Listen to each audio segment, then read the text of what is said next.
स्वागत है आप सबका अपना चैनल MS गिल इंफोटेनमेंट में। आज हम आपको सुनाएंगे गुरबानी योगदानकर्ता बाबा सुंदर जी की जीवनी। बाबा सुंदर अपनी 6 छंदों वाली रचना रामकली साधु के लिए प्रसिद्ध है, जिसे गुरु ग्रंथ साहिब में शामिल किया गया है। वे गुरु अमरदास के परपोते थे। उनके पिता आनंद दास बाबा मोहरी के पुत्र एक धार्मिक स्वभाव के व्यक्ति थे। सुंदर आस्था और धर्मपरायणता के माहौल में पले बढ़े और अपने परदादा गुरु अमरदास के प्रति गहरा लगाव और श्रद्धा विकसित की। उनकी कविता साधु का अर्थ है पुकार का विषय गुरु अमरदास का स्वर्गारोहण है, जिसका वर्णन सर्वशक्तिमान ईश्वर द्वारा उन्हें वापस बुलाए जाने के संदर्भ में किया गया है। उनकी बानी राग रामकली साधु साधु नो रहो छंद में है, जिसमें 6 पद है। सुंदर द्वारा रचित रामकली साधु एक पंजाबी में सदा है, जिसे गुरु ग्रंथ साहिब में राग रामकली में शामिल किया गया है, जो 31 संगीत में से 18वां है। सिख धर्म ग्रंथों में इस्तेमाल किए जाने वाले उपाय सदा ग्रामीण पंजाब में प्रचलित लोक कविता का एक रूप है। शाब्दिक रूप से इस शब्द का अर्थ है आह्वान, पुकार या रोना। मूल रूप से इसका उपयोग प्रेमी द्वारा अपने दिल की पीड़ा व्यक्त करने वाले गीतों को दर्शाने के लिए किया जाता था।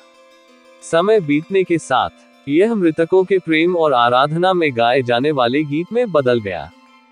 गुरु अमरदास नानक तृतीय के परपोते सुंदर ने इस 6 छंदों की कविता में गुरु द्वारा अपने अनुयायियों और अपने परिवार के सदस्यों को उनके निधन से ठीक पहले दी गई सलाह को फिर से दोहराया है। गुरु अमरदास ने उन्हें उनके लिए रोने और विलाप करने और न ही पारंपरिक शोक अनुष्ठान करने के लिए कहा। चूंकि मृत्यु व्यक्तिगत आत्मा के लिए परमात्मा के साथ एक होने का अवसर है, इसलिए यह विलाप करने का क्षण नहीं है।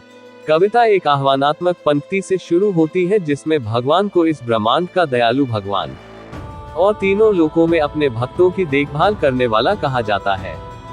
यदि कोई गुरु की वाणी का अनुसरण करता है तो द्वैत समाप्त हो जाता है और व्यक्ति केवल सर्वोच्च सत्ता के नाम के चिंतन में खुद को समर्पित कर देता है।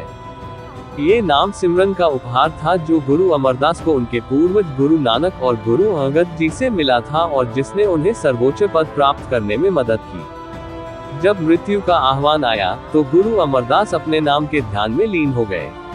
अविनाशी, अचल और अथाह भगवान को केवल नाम सिमरन के माध्यम से ही महसूस किया जा सकता है। दूसरा छंद गुरु द्वारा अपने अनुयायियों को उनकी मृत्यु के शोकपूर्ण क्षण का सामना शांत भाव से करने के लिए दिए गए आदेशों का सारांश प्रस्तुत करता है। व्यक्ति को भगवान की इच्छा में आनंदित होने का उपदेश दिया गया है। ये केवल नाम ही है जो मनुष्य को उसकी अगली दुनिया की यात्रा में मदद करेगा, न कि पारंपरिक अंतिम संस्कार अनुष्ठान जो आत्मा को उसके बाद मार्गदर्शन करने के लिए है।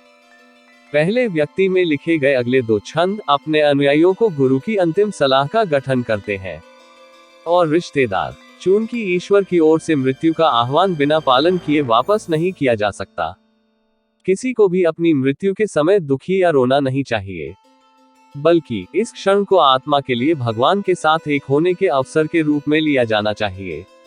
अंतिम 2 छंदों में सुंदर ने गुरु द्वारा दी गई सलाह को संक्षेप में प्रस्तुत किया है, जिसमें उन्होंने अपने सिखों से पारंपरिक अनुष्ठानों का सहारा लेने के बजाय पवित्र भजनों का जाप करने का आह्वान किया है।